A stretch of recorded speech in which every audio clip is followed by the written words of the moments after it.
கோவை ஜீவஜோதி கலை தொடர்பகம் பெருமையுடன் வழங்கும் மாதா தொலைக்காட்சியின் அறம் செய் நிகழ்ச்சிக்கு உங்களை வரவேற்பதில் மற்றற்ற மகிழ்ச்சி கொள்கிறேன். நான் உங்களில் ஒருவன் கேமி ஏஜே. இந்த நிகழ்ச்சி பெற்றோர்களுக்கான பிள்ளை வளர்ப்பின் அரிச்சுவடி.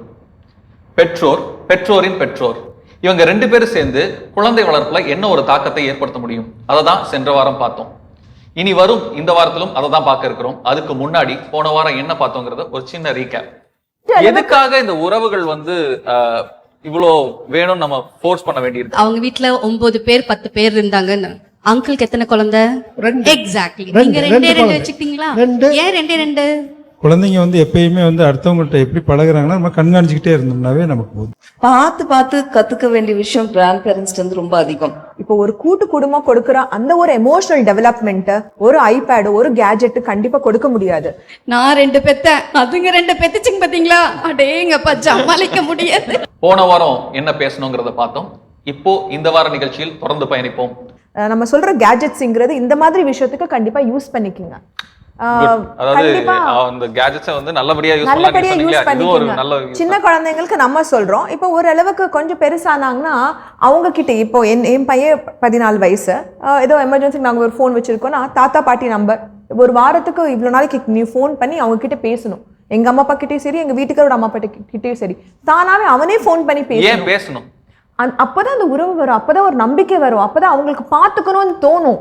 இப்போ நம்ம பெற்றோரை பாத்துக்கிறோம், அவங்களுக்கு அந்த ஒரு ஃபீலிங், நம்ம ஒரு கீழே இறங்கி வராங்கன்னா ஒரு கை கொடுக்குறோம், அதெல்லாம் வரமாட்டேங்குது தானாவே. பிரசன்ட் ஜெனரேஷனுக்கு சரி அவங்க நடக்கிற கஷ்டப்படுவாங்க, ஒரு கை கொடுக்கலாம், தண்ணி ஏதாவது வேணுமா, சாப்பிடுறாங்களோ தண்ணி இருக்கா, அந்த மாதிரி ஒரு சின்ன விஷயத்தை நான் கேட்கணும்னு நினைக்கிறேன். பாக்குறது மாடர்ன் ஜெனரேஷன்ட்ட இருக்கக்கூடிய அந்த உறவுகளின் தேவை அப்படிங்கறத புரிதல் பத்தி நான் கேட்கணும்னு நினைக்கிறேன். உறவுகளின் தேவை என்னவா இருக்கும் நீங்க நினைக்கிறீங்க? ட்ரஸ்ட், நம்பிக்கை. அதாவது நம்பிக்கைங்கிறது புரியல எனக்கு. உறவுகளின் தேவைனா நம்பிக்கை இருந்தா, உறவுகள் நமக்கு ஏன் தேவைன்னு நான் கேட்கிறேன். ஏன் தேவை? நம்ம ஒரு சோஷியல் பீயிங். கண்டிப்பா இன்டர் டிபெண்டன்சிங்கிறது பை நேச்சர் நமக்கு இருக்குது. அதனால இன்னொரு மனிதனின் தேவை நமக்கு தேவையா இருக்குது வாழ்க்கைக்கு. அதை நம்ம குழந்தைங்களுக்கு கரெக்டான விதத்துல சொல்லி கொடுக்கணும். ஓகே, அதுக்கு உறவுகள் அவசியமா இருக்கு. ஏன்னா நம்ம எல்லாருமே இன்னொருத்தர் மேல சார்ந்து இருக்கிறோம், அது உறவுகளாக இருக்கணும் அப்படின்னு நீங்க நினைக்கிறீங்க? நீங்க ஒரு நல்ல பாயிண்ட் டாக்டர் சொன்னாங்க. அதாவது நம்ம பெரியவங்கள்ட்ட நம்ம பழக விடணும். பிள்ளைங்களை பேசும்போது அவங்க நம்ம நல்ல அட்வைஸ் கொடுப்பாங்க. இப்போ வீக்லி ஒன்ஸ் எங்கள் அப்பாட்ட கம்பல்சரி பேச வச்சுருவேன் என் பிள்ளைங்களை. அப்படி சப்போஸ் மிஸ் ஆனால் கூட அப்பாவே அடிச்சிருவாங்க. அடித்து அவங்கள ஒரு அட்லீஸ்ட் ஒரு 15 மினிட்ஸாவது அவங்க என்ன பண்ண, எப்படி இருக்கணும், இந்த மாதிரி இப்போ இருக்கணும் அப்படின்னு அப்பா அட்வைஸ் பண்ணுறது ரொம்ப நான் விரும்பி அதை கேட்பேன். பசங்களும் அதை ரொம்ப இன்ட்ரெஸ்டாக. சூப்பர். நீங்கள் என்ன நினைக்கிறீங்க? ரிலேட்டிவ்ஸ் அப்படிங்கிறவங்களுடைய தேவை நம்ம லைஃபுக்கு எதனால தேவைன்னு நீங்கள் நினைக்கிறீங்க? ஓகே, ஏன் ரிலேட்டிவ்ஸ் நம்ம வாழ்க்கைக்கு தேவை? ரொம்ப சிம்பிளாக சொல்லணும்னா உங்கள் அக்கா ஏன் உங்கள் கூட இருக்கணும்? ஓகே, எனக்கு எப்படி சொல்கிறது தெரியல. Maybe she'll say it better. Anjika, you want to try please? ஓ, இப்படி தான் நான் வீட்லேயும் அடிச்சுக்குவீங்களோ? சரி, நீங்களே சொல்லிடுங்க. ஏன் உறவுகள் நம்ம வாழ்க்கைக்கு தேவை? அவங்க சொன்ன மாதிரி இன்டர் டிபெண்டன்சி. ஓகே, இப்போ நான் என் குழந்தை என் தங்கச்சிட்ட விட்டுட்டு போகிறேன்னா என் குழந்தைய நான் மறந்துடலாம். நான் எங்கே போகிறேனோ ஐ கேன் ஃபர்கெட். அவள் இருக்கால, தங்கச்சி இருக்கா, பார்த்துக்குவா, எதை பற்றியும் நான் கவலைப்பட வேண்டாம். சாப்பாடு கொடுக்கணுமா, தண்ணி கொடுக்கணுமா, எதுவுமே எனக்கு கவலை இல்லை. நான் என் வேலைக்கு போனேன்னா நான் என் வேலையை மட்டும் பார்த்துட்டு வருவேன் 100%. ஸோ ஒரு இன்டர் டிபெண்டன்சி அதுக்கு தான். ஓகே, தேவை, எனக்கு ஒரு தேவை இருக்கு அதனால அப்படிங்கிற மாதிரி. நீங்க எப்படி நினைக்கிறீங்க? உறவுகளின் தேவை வாழ்க்கைக்கு எதனால் தேவைப்படுகிறது? உறவுகள் இல்லாம ஒரு குடும்பமே கிடையாது. உறவுகள் இருக்கணும் இல்லையா? அதான் குடும்பம். அப்போ ஒருத்தர் ஒரு ஃபேமிலி மட்டும் இருந்தால் அது எப்படி ஒரு குடும்பமே இருக்காது. அது எதனால தேவைன்னு அதுதான். அப்போ நம்ம இப்போ பண்ணுறோம். இப்போ குழந்தை வளருது, அந்த குழந்தைக்கு ஒரு கல்யாணம் பண்ணணும். அப்போ என்ன பண்ணும்? ஒரு உறவுகள் இருந்தால் தானே அதுக்கு கல்யாணம் பண்ண முடியும். சும்மா இருந்துட்டு முடியுமா? உறவுகள் யார் தெரிஞ்சு வேற அவங்க சொல்றாங்க அதெல்லாம் அவசியமே கிடையாது அப்படிங்கிறாங்க. நாங்களாம் 10 பேர் இல்லைம்மா, நீங்க நானு உறவுகளே வேணன்றியா? அப்படி இல்லை டேடி. இப்போ ஒரு பொண்ணு இப்போ எனக்கு இங்கே நம்ம ஊரில் பண்ணுற மாதிரி எனக்கு கிராண்டெல்லாம் வேண்டாம். எனக்கு அவ்வளோ என்னோட I am not financially stable. எனக்கு பெரிய ஒரு உறவெல்லாம் கூட்டி கல்யாணம் பண்ண அவசியம் கிடையாது. ஒரு 10 பேர் எனக்கு தெரிஞ்சவங்க இருந்தாங்கன்னா போதும் அப்படிங்கிறாங்க. அவ்வளோதான். இனி நீங்கள் நினைக்கிறீங்க, நீங்கள் வரக்கூடிய காலத்துலலாம் நீங்கள் நினைக்கிற மாதிரி 100 பேர்த்த 1000 பேர்த்த கூப்பிட்டு கல்யாணம் பண்ணி இல்ல, அதெல்லாம் கிடையாது. அப்படியெல்லாம் பண்ணிட்டு இருக்க மாட்டாங்க. நேராக 10 பேர் ஜாயின் பண்ணமா, ரெஜிஸ்டர் ஆஃபீஸ் போனோமா, ரெஜிஸ்டர் பண்ணமா, இல்லை சர்ச்சில் மேரேஜ் பண்ணமா, முடிஞ்சது அதோட. அந்த பாரம்பரியத்தை அப்படி விட்டுற வேண்டியது இல்ல அவங்க இது பாரம்பரியம் மட்டும்தான் பாக்குறீங்களா? இல்ல. இப்போ வந்து ஒரு அத்தை ஒரு நலுங்குன்னு வைப்பாங்க, அத்தை இது பண்ணுவாங்க, சீர் எடுப்பா, என்னமோ இது எடுப்பாங்களே. எங்களுக்கு தான் அத்தையே இல்லையே, அத்தை எங்க நலுங்கு பண்றது? அவங்க ஏதோ சொல்லணும்னு நினைக்கிறாங்க. இல்லம்மா, இப்போ அவங்க அந்த மாதிரி பாரம்பரியம் உங்களுக்கு வேண்டாம். சும்மா ரெஜிஸ்டர் ஆஃபீஸில் போய் மேரேஜ் பண்ணிட்டு வந்துட வேண்டியது. இதனால தான் வந்து உறவுகள் முறியறதுக்கு காரணம் இதுதான். ஓகே, அது எப்படின்னு கேட்டீங்கன்னா, ஒரு திருமணம் வந்து நடந்து அது முறிவதற்கு காரணமெல்லாம் இந்த காரணம் இல்ல. ஒரு நிமிஷம், அவங்க வேற இன்னொன்னு சொல்லணும்னு நினைக்கிறாங்க. அதான் வந்து அதனால தான் வந்து இவங்களுடைய அந்த ஒரு ஃபேமிலியில் ப்ராப்ளம் வருது. இருங்க, ஒரு ஃபேமிலியில் ஒரு ப்ராப்ளம் வருது அப்படின்னா வெறும் பேரண்ட்ஸ் மட்டும் தீர்க்க முடியாது. கிராண்ட் பேரண்ட்ஸும் வேணும், அத்தையும் மாமா வேணும். இவங்க எல்லாம் ஒரு நல்ல விஷயமா அவங்க வந்து ஒரு சமாதானம் பண்ணியிருப்பாங்க. இவங்கெல்லாம் சொல்லும் போது அவங்களுக்கு வரைக்கும். ஸோ அனுபவங்கள் அதுதான் அவங்க சொல்ல வர்றது. இப்போ அவங்களுக்கு வந்து ஒரு சில அனுபவங்கள் இருக்கும், இல்லாம போலாம். ஒரு பிரச்சனையை தீர்க்கிறதுக்கான அனுபவம் வந்து இன்னொரு உறவுகிட்ட இருக்கும். அவங்க வந்து சொன்னாங்கன்னா அந்த அனுபவம் தீர்க்கிறதுக்கான ஒரு பாசிபிலிட்டி இருக்கும். இது வந்து ஒரு பிராக்டிக்கலா நடைமுறையில பார்க்க போகும்போது அது வந்து ஒரு நல்ல விஷயமா இருக்குது. ஏன் உறவுகளே வேண்டான்னு நினைக்கணும்? சரி, உறவுகள்னு சொல்றீங்க. அந்த உறவுகள் நமக்காக என்ன பண்ணியிருக்காங்க? எனக்கு தெரிஞ்சு அவங்கவுங்க வேலையை பார்த்துட்டு தான் இருக்கிறாங்க. இப்போ இருக்கிற கரண்ட் ஜென்ரேஷனில், நான் எங்கள் ஜென்ரேஷன் சொல்ல, இப்போ இருக்க ஜென்ரேஷனில் எல்லாருமே எல்லாத்தோட வேலையை பார்த்துட்டு இருக்காங்க. எங்களுக்குன்னு அவங்க எதுவும் பண்ணுறதில்ல, அவங்களுக்குன்னு ஏன்னா எங்களுக்கு டைமே இல்லை, பார்த்துக்கிறதுக்கே டைம் இல்லை. ஸோ அதனால எனக்கு அந்த உறவுகள் வந்து நீங்கள் சொல்றீங்க எக்ஸ்பீரியன்ஸ் வைஸ் அவங்க நமக்கு அட்வைஸ் பண்ணுவாங்க, அதெல்லாம் ஓகே, அட்வைஸ் பண்ணுறது ஓகே. அதை நான் ஃபோன் பண்ணியே கேட்டுக்கலாமே, ஃபோன் பண்ணி என்னாச்சு ஓகே அப்படின்னா அதோட முடிஞ்சிடும் அது. ஸோ அதனால நான் எதுக்கு அவங்க கூட போய் என் பொண்ணை இன்ட்ரடியூஸ் பண்ணி வச்சு இதெல்லாம், அதாவது அவங்களுக்கு வந்து அந்த உறவுகளே வேண்டாங்கிற மாதிரி தான் அவங்க வந்து சொல்றாங்க. How do you take this? அந்த உறவுகள் வேண்டாங்கிற அந்த மனநிலையை. உறவுகள் இல்லாம வாழ்க்கை கிடையாது. உறவுகள் இல்லாம நீ ஒண்ணுமே பண்ண முடியாது. நீ தனியா இருந்துட்டு என்ன பண்ணுவ? நீ ஒரு உடல்நிலையே சரியா போய் உனக்கு நல்லா இருக்கிற, இப்போ திடீர்னு உனக்கு காய்ச்சல் வந்துருச்சு, ஏதோ ஒரு 10 நாள் படுக்கிற. அப்போ பேரண்ட்ஸ் நாங்கள் எங்கேயோ இருக்கிறோம், யாரோ நீங்கள் வெறும் நாட்டில் இருக்கிறீங்க. அப்போ உங்கள் அக்கம் பக்கத்தில் இருக்க அக்கா தானே வந்து உனக்கு உதவி செய்யணும்.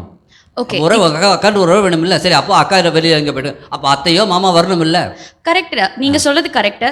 ஃபார் எக்ஸாம்பிள் இப்போ பார்த்தீங்கன்னாக்கா என் ஹஸ்பண்ட் அப்ராட்ல இருக்காரு, அவருக்கு உடம்பு சரியில்லை, அவரை வந்து அவங்க கம்பெனி தான் பாத்துக்கிறாங்க. ஸோ அங்க ஹாஸ்பிட்டல் இருக்குது, அவங்க எடுத்து பாத்துக்கிறாங்க. ஸோ இந்த எனக்கு உடம்பு சரியில்லைன்றதுக்காக வேண்டி எங்க அம்மா அப்பா வந்து என்ன பாத்துக்கணுன்றதுக்கு வந்து இப்போ நான் வந்து கொஞ்சம் வளர்ந்துட்டேன்னு நினைக்கிறேன். என் குழந்தை 2 வயசு, அந்த குழந்தைக்கு உடம்பு சரியில்லை, நான் இருந்து பாத்துக்கணும்னு நினைச்சேன்னா அது கரெக்ட். உறவுகள் தேவைன்னு அங்கதான் அவங்க வராங்க. உறவுகள் தேவைங்கிறதுக்கு ஒரு ஏதோ ஒரு இடத்துல நமக்கு வந்து அந்த உறவுகள் தேவை, உறவுகள் வந்தே தீரும் ஒரு இடத்துல. அவங்க ஏதோ சொல்லணும்னு எடுத்தாங்க. உன்ன மாதிரியே உன் பிள்ளையும் சொன்னுச்சுன்னா நீ என்ன பண்ணுவ? எனக்கு உறவுகளே வேண்டாம் அப்படின்னு உன் பிள்ளை தனியா வச்சுக்கினே வளர்க்க முடியுமா? கண்டிப்பா. ஏன்னா அது வந்து அவ டிசிஷன் இல்ல. அவங்க சொல்ல வரது என்ன தெரியுதுங்களா? அவங்க ஏஜ்ல இருந்து அவங்க சொல்றாங்க, என் ஏஜுக்கு நீ வந்துரு, உன் ஏஜ்ல உன் குழந்தைய வச்சு பாருங்க, அப்போ உறவே வேண்டாம்னு உன் குழந்தை சொல்ல போகும்போது நீங்க எப்படி ஃபீல் பண்ணுவீங்க? அதுதான் அவங்க கேக்குறது. உறவே வேண்டான்னு சொல்ல போகும்போது, அதாவது என்ன வந்து அவ வேண்டான்னு சொல்ல மாட்டா. எப்படி சொல்றீங்க? அப்படி அவ நினைச்சானா, அப்படி அவளுக்கு வேண்டான்னு நினைச்சானா, ஏன்னா அந்த வயசுல இப்ப நான் வந்து உங்க வயசுனாக்கா என் பொண்ணுக்கு என் வயசு இருக்கும். சோ அவ அந்த வயசுல வந்து அவ எடுக்கிற டிசிஷன் அவளுக்கு என்னன்னு தெரியும். அவ ஒரு அடல்ட். அப்போ டிசிஷனுக்கு நான் விட்டுறேன். இல்ல, அத நம்ம வந்து கம்ஃபர்ட்டா எடுத்துக்கிறோமோ? கண்டிப்பா. எதிர்காலத்தை நம்ம கம்ஃபர்ட்டா எடுத்துக்கிட்டு நம்ம விட்டுறோம். ஆனா உண்மையா அவங்க வந்து இன்னைக்கு வந்து அந்த ஏஜ்ல இருந்து அவங்க சொல்றாங்க, நீங்க என் வயசுல இருக்க போகும்போது உங்கள் மகள் வந்து இந்த உறவுகளே வேண்டாம் அப்படின்னு சொல்ல போகும்போது எனக்கு அந்த வயசுல இருக்க போகும்போது உனக்கு வலிக்கும். ஏன்னா அது நீங்க எடுத்துக்க விதத்துல இருக்குது. உங்க குழந்தைக்கு வந்து அது ஏத்துக்கலாம், ஆனா உங்க அப்பா அம்மாக்கு அது ஏத்துக்க முடியாது இல்லையா? இல்லைங்க, அந்த வயசுல வந்து அவங்க அதை ஃபீல் பண்ணுவாங்க. இப்போ வந்து சின்ன வயசா இருக்காங்க, இப்போ அவங்களுக்கு தெரியாது, இப்போ பேசிடுறாங்க. ஆனா இதே மாதிரி எங்க வயசு அவங்களுக்கு வரும்போது அவங்க அதை ஃபீல் பண்ணுவாங்க கண்டிப்பா. ஏன்னா நாங்கள்லாம் அப்படி வந்தவங்க, அதனால எங்களுக்கு தெரியுது அதை பற்றி. அவங்க கண்டிப்பாக ஃபீல் இப்போ நான் எங்கள் அம்மாவை வச்சுட்டு இருக்கேன், நான் எங்கூட 90 இயர்ஸ் இப்போ நான் வச்சுருக்கேன். அதனால அவங்களுக்கு தெரியுது, எனக்கு என்னோட ஃபீலிங். அவங்க என்ன சொல்றாங்கன்னா, எங்க அம்மா இருக்காங்க, என் பொண்ணு இருக்கு, நான் இருக்கேன். ஸோ இப்போ எங்க அம்மா எப்படி ஃபீல் பண்ணுவாங்கன்னு எனக்கு தெரிஞ்சிருச்சு. ஏன்னா நான் அன்னைக்கு ஒரு கட்டத்துல நான் இருந்தபோது எங்க அம்மா என்ன ஃபீல் பண்ணுவாங்க தெரியாம இருந்தேன். எனக்கு இப்ப தெரியுது, நான் அவங்கள பாத்துக்கிறேன். இதே கட்டத்துல என் பொண்ணு இருக்காங்க, அவங்களுக்கு என் கஷ்டம் தெரியல. அதை தெரிஞ்சுக்கிறதுக்கு என் வயசு வரைக்கும் வரணும். வரப்போகும்போது அவங்களுக்கு ஒரு குழந்தை பிறந்து இல்ல இதுல எங்க வருதுன்னா, நம்ம அந்த குழந்தைகளுக்கு உறவுகளை சொல்லி கொடுக்காம விட்டுட்டோம்னா அங்கதான் இந்த பிரச்சனை வந்து நாளைக்கு நாமளே அதை ஃபேஸ் பண்ணுவோம். நீங்க சொல்றது கரெக்ட். பட் நீங்க வந்து கூட்டு குடும்பமா இருந்தது வந்து 30-40 பேர் இல்ல. நான் வந்து கூட்டு குடும்பமா இல்ல, எங்க வீட்ல நான் தனியா தான் இருந்தேன். குடும்பத்துக்குள்ள வரல. கூட்டு குடும்பமே நம்ம உறவுகளை எப்படி அறிமுகப்படுத்துறோம்? கூட்டு குடும்பமே இல்ல, நான் தனியா தான் இருக்கிறோம். நாங்க வேண்டான்னு சொல்லி நீ தனிமையில நிக்கிறப்ப நாளைக்கு உன் குழந்தைகளுக்கு நல்லது கெட்டதுக்கெல்லாம் யாரு வந்து நிப்பா? அவங்க என்ன சொல்றாங்கன்னா, அந்த நல்லது கெட்டதுக்கு உறவே வேண்டாம், நானே போதும் அப்படிங்கிறாங்க. அது இல்ல, நீங்களே நாளைக்கு வேண்டாம், அம்மாவே வேண்டாம், நாளைக்கு அந்த குழந்தை வயசுக்கு வந்து சொல்லிச்சுன்னா அப்ப என்ன பண்ணுவாங்க? ஒரு நிமிஷம், நீங்க சொன்னது திரும்பி சொல்லுங்க.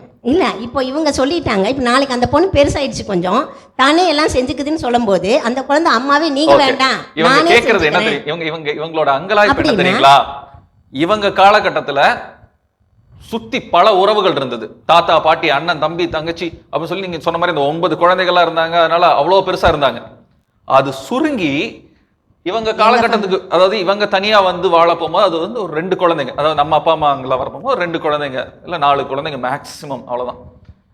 இன்னைக்கு 2 இல்ல 1 அவ்வளோன்னு ஆகிட்டோம். நாளைக்கு இதே மாதிரி அடுத்து வர குழந்தைகள் அந்த உறவுகள் அப்படியே குறைஞ்சு வந்து நாளைக்கு நம்ம இந்த உறவுகளை சொல்லி கொடுக்கலன்னா அப்பா அம்மாவனுடைய அந்த மகத்துவம் கூட அந்த குழந்தைகளுக்கு தெரியாம போயிடும். நாளைக்கு உங்களுடைய பெற்றவர்களுடைய கவலை இப்பயும் நீங்க தான். நாளைக்கு உங்களுடைய முதுமையில உங்க குழந்தைகள் உங்களை எடுத்து கவனம் செலுத்தாம போயிருவாங்களோ அப்படின்னு பெற்றவர்களுடைய கவனம் இப்பயும் அவங்களுடைய குழந்தைகளாக தான் இருக்குது. ஆமா, எங்க குழந்தைங்க மேல எங்களுக்கு இன்னும் இருக்குது. அவங்க குழந்தைங்க இருந்தா கூட நாங்க பெற்றோர்களா இருக்கிற நாங்க வந்து இன்னும் அவங்க மேல எங்க குழந்தைங்கன்னு தான் நாங்கள் இன்னும் நாங்க நினைக்கிறோம். கரெக்ட். அந்த குழந்தைங்க வயசான காலத்துல அவங்களுடைய குழந்தைகளால் நிராகரிக்க கூடாதுன்னா இன்னைக்கு அந்த குழந்தைகளுக்கு உறவுகளை சொல்லி வேணுங்கிறத நாங்க சொல்லி தரோம். இப்பவே அவங்களுக்கு வளர்த்தணும் அப்படிங்கிறாங்க. ஆனா நீங்க வந்து உறவுகள் வேண்டாம் அப்படின்னு யோசிக்கிறீங்க. ஏன் அப்படி? புரியுதுங்களா உங்களுக்கு? ஓகே, எனக்கு புரியுது. பட் நான் என்ன சொல்ல வரேன்னா, நீங்க வந்து மேபி உங்களுக்கு வந்து அந்த முதியோர் இல்லம்ன்றது வந்து ரொம்ப ஒரு டிஃப்ரெண்டான வேர்டா இருக்கலாம். பட் எங்க ஜென்ரேஷன்ல வந்து நாங்க வந்து எங்க குழந்தைங்களை வந்து டிஸ்டர்ப் பண்ணக்கூடாதுன்னு நினைக்கிறோம். அவங்க வந்து 18 இயர்ஸ்க்கு மேல ஆயிட்டாங்கன்னா அது யாரு நாடு. ஒருவேளை நம்ம இன்னைக்கு வேகமா நடக்க முடியுது, வேகமா ஓட முடியுது, நம்மனால எல்லாம் வேகமா பண்ண முடியறதுனால நம்ம இந்த வார்த்தையை சொல்லிட முடியும். ஆனா உண்மையா அந்த வயசுல இருந்து நம்ம யோசிச்சு பார்த்தா அப்படி சொல்லிடுவோமான்னு எனக்கு தெரியல. எனக்கு என்னவோ நாங்க கரண்ட் ஜெனரேஷன்ல எங்க குழந்தைங்களை நாங்க டிஸ்டர்ப் பண்ணக்கூடாதுன்னு தான் நினைப்போம். அவங்க வந்து எங்களை வேண்டாம்னு சொல்லிட்டாங்கனாக்க அதுக்கு முன்னாடியே நாங்க எங்களை செட்டில் பண்ணிட்டு தான் எங்க குழந்தைங்களை செட்டில் பண்ணுவோம். எங்களுக்குன்னு என்ன வேணும் பண்ணிட்டு அப்படிங்கிற அந்த வார்த்தை இருக்கு இல்லீங்களா? நீங்க என்னைக்காச்சும் உங்க குழந்தைகளை செட்டில் பண்ணணும்னு நினைச்சிருக்கீங்களா? சத்தியமா நினைச்சதே கிடையாதுங்க. இல்ல உங்க வாழ்க்கையை ஜெனரேஷன் கேப் வச்சிருக்கீங்களா? அப்படி இருந்தா நாங்க தனியா இருந்துக்கலாமே. நீங்க எப்படியோ போங்க, உங்க குழந்தைகளை வச்சுட்டுன்னு சொல்லியிருக்கலாமே. நாங்க ஏன் இப்போ அவங்க பேரன் பேத்திகளை பாக்குறோம்? நீங்க சம்பாரிங்க, நாளைக்கு உங்க பிள்ளைங்களுக்கு வேணும் அப்படிங்கறது இப்ப இருந்தே உங்க நல்ல உடம்பு கை கால் இருக்கும் போது சம்பாரிங்கன்னு சொல்லி இருக்கிறோமே. அந்த காலகட்டத்துல அவங்க வந்து செட்டில் ஆகணும்லாம் நினைக்கலீங்க. நான் வயசானா செட்டில் ஆவேன் அப்படிங்கிற அந்த பிளான் எல்லாம் அவங்க பண்ணவே இல்லை. ஆமாங்க. பேரன் பேத்தி வருவாங்கன்னு சொல்லிட்டு தான் பிள்ளைங்க வர நேரத்துல எங்க அம்மா அப்பா வந்து அவ்வளவு ஆசையோட எதிர்பார்த்துட்டு இருக்காங்க. அப்ப இந்த பிள்ளைங்க இப்பவே பேரண்ட்ஸ் வேண்டான்னு இவங்க ஒதுக்குறாங்க. தாத்தா பாட்டி எங்க இருந்து சேர்த்துக்குவாங்க. புரியுதுங்களா? உங்க குழந்தைகளை உங்க பெற்றோர்களுக்கு வந்து இருக்கிற பாசம் என்னன்னா, ஒரு ஏக்கம் என்னன்னா, என் குழந்தைங்களோட குழந்தைங்க எல்லாரும் பார்க்கணும், பேசணும், பழகணுங்கிறது.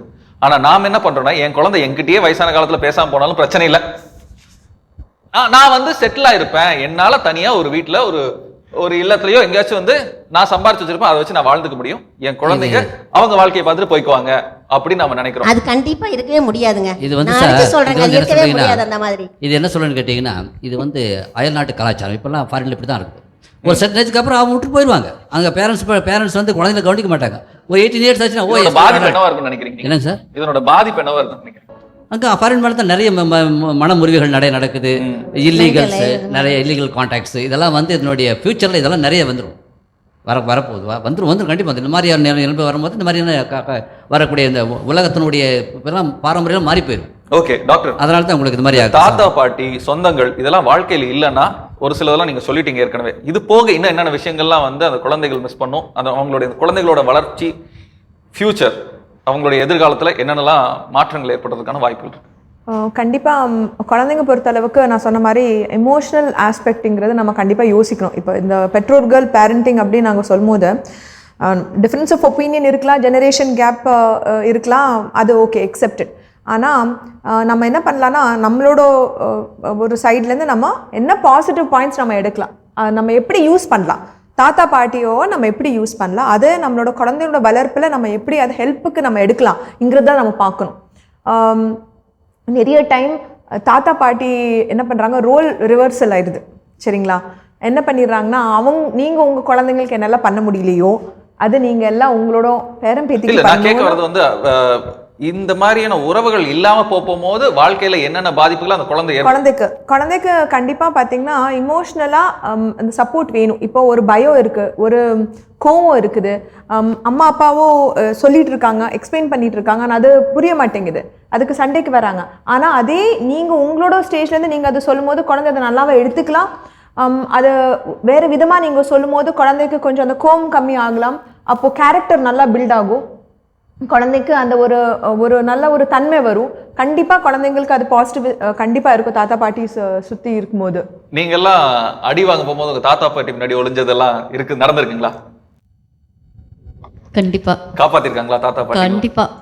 எப்படி நீங்க சொல்லுங்க, அந்த மாதிரி எதுவும் தாத்தா பாட்டிகள் கூட? எங்கள் அம்மாவோட அப்பா அம்மா டோட்லி டிஃப்ரெண்ட்டான ஒரு ஃபேமிலி. எங்கள் டேடி சைடில் வந்து டோட்லி டிஃப்ரெண்ட். ஏன்னா எங்கள் டேடி சைடில் வந்து எங்கள் தாத்தா வந்து he was in the Indian army. Okay. தாத்தா அப்பா எல்லாமே இந்தியன் ஆர்மிலேருந்து.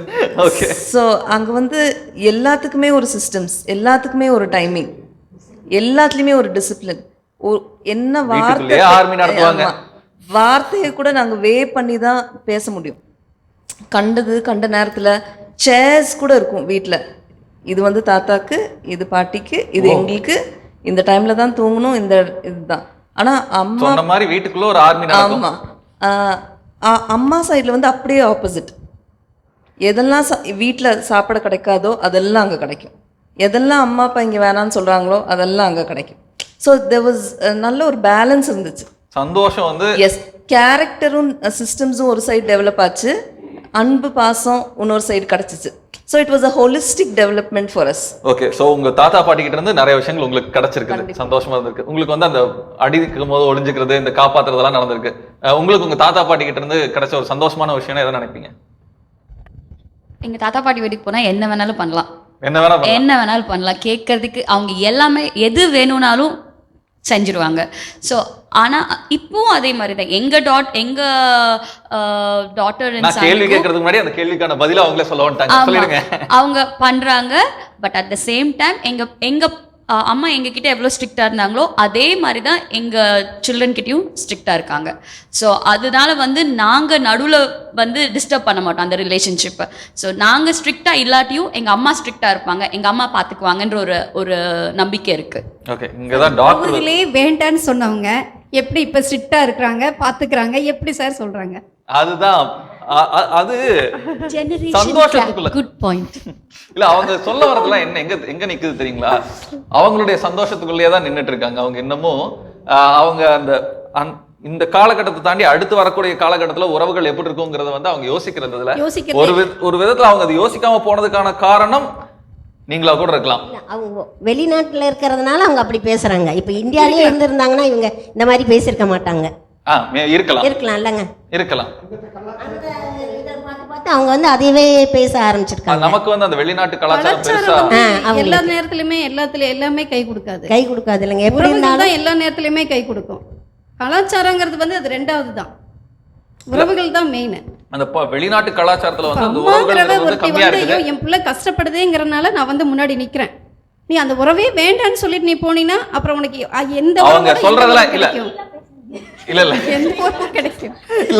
அவங்க சொல்ல வரதெல்லாம் என்ன தெரியுங்களா? வெளிநாட்டுல வந்து இன்னுமே வந்து வெளிநாட்டை விடவும் இந்தியாவில் வந்து மனுஷத்தன்மை கொஞ்சம் அதிகமாவே இருக்குதுன்னு சொல்லி ஒரு பேச்சு இருக்கு, கணக்கு இருக்கு.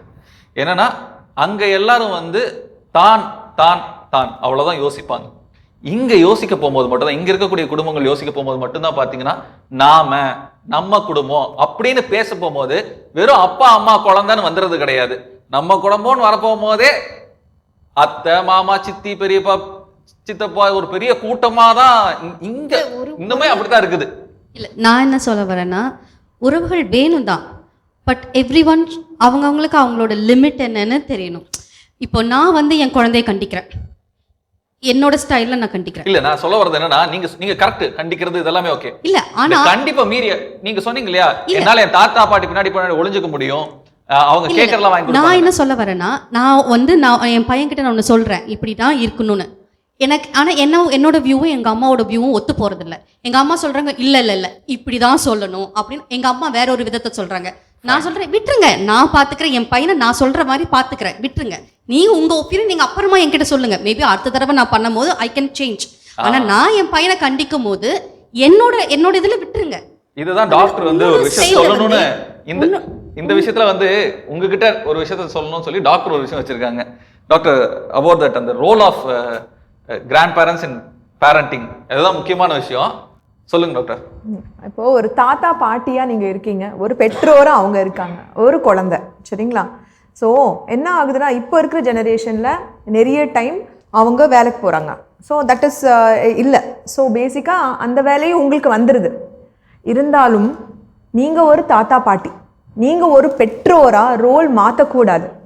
நிறைய பிரச்சனைங்க என்ன ஆகுதுன்னா, தாத்தா பாட்டிங்கிறது கண்டிப்பாக அந்த ஒரு ரோல்ங்கிறது மாறிடுறாங்க. அடுத்தது என்ன ப்ராப்ளம் ஆகுதுன்னா, பெற்றோராக நம்மளும் ரொம்ப எக்ஸ்பெக்ட் பண்ணுறோம். இப்போது சரியா சாப்பாடு சாப்பிடல, குழந்தை ரஃபாக பேசுதுன்னா நீங்கள் தானே ஃபுல்லாக பார்த்துக்கிறீங்க, நீங்கள் சொல்லிக் கொடுக்க வேண்டாமா? அது அம்மா அப்பாவோட வேலை, அது பெற்றோர் தான் பண்ணணும். நீங்கள் பார்த்துக்கிறதுக்காக அந்த பிளேம் உங்கள் மேலே அவங்க போடக்கூடாது. ரோலை ரிவர்ஸ் பண்ணாதீங்க. தாத்தா பாட்டியாகவே இருங்க.